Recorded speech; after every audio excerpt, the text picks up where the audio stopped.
My name's John Rosal. I think I'm a good-looking guy. That didn't help. Hold on, tickle yourself and then do it. What? Were you serious about that question? My name's John Rosal. I played for the band Rome Juliana. I'm the guitarist. Just go with it, alright? My buddy Drew Wolber called me up and he asked me if I wanted to be in a band. At first, I didn't think it was going to be done on such a large spectrum. What Drew's vision was at the beginning was much larger than what I had in mind. Drew, he said we're going to do a music video, and I was like, oh, a music video, so we're going to be like in a back alley, just like something looks rugged, like a puddle here or a dumpster over there. We're going to like lean up against them and just like play and shoot this video and beneath the sheets. He keeps calling me and he gives me all these details of like where I'm supposed to be, and then we walk into this space and it's just like huge warehouse. I see like 20 or 30 people just like hauling their butts around carrying cables, and I'm just like, what's going on? That's when it really set in for me that Rome Juliana was like, it could be a career, and I think it will be a career for me. So I think it was about 2 weeks into my freshman year, I kind of just ran into this random girl, and then after that I just started hanging out with her a lot, and things just really progressed, and we just really had a connection.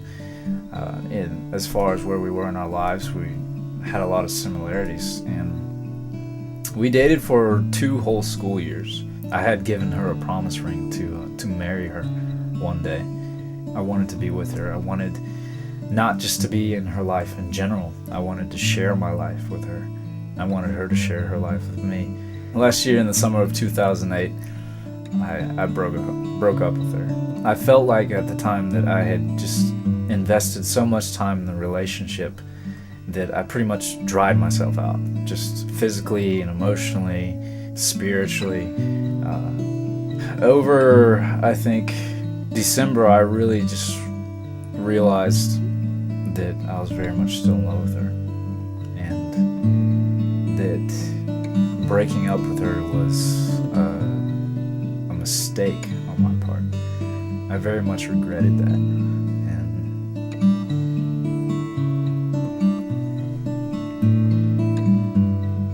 Around March, I actually had a conversation with one of my roommates, and he was like, dude, you say you're in love with her. He's like, why aren't you trying to get her back? Why aren't you chasing her? And then something kind of just clicked in my head, and I was like, you know what?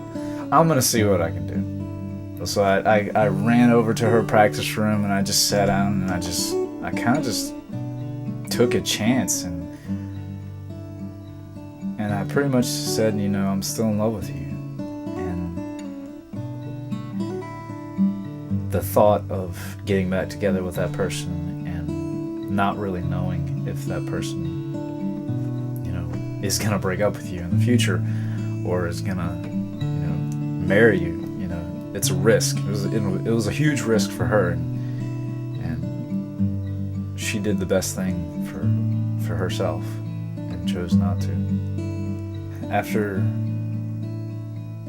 that rejection, I couldn't listen to music. I really couldn't talk to friends. It was hell on earth. I did a lot of walking and a lot of praying.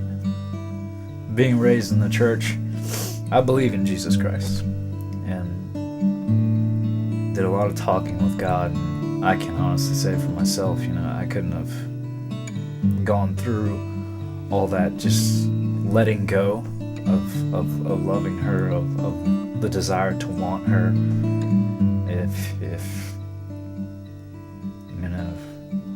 if God hadn't been listening. For me, the mistake I made of breaking up with this most incredible woman that I've ever met, I guess Rome Juliana is kind of doing something right for for myself in my life. And everyone in this band, I mean, they're just awesome people. We're honestly a family, and I haven't been a part of or felt a part of a family in a while. As a musician, I've never really cared if I play on a stage of 10,000 people or play for a stage of just 10 people. I think if Rome Juliana can impact one person's life,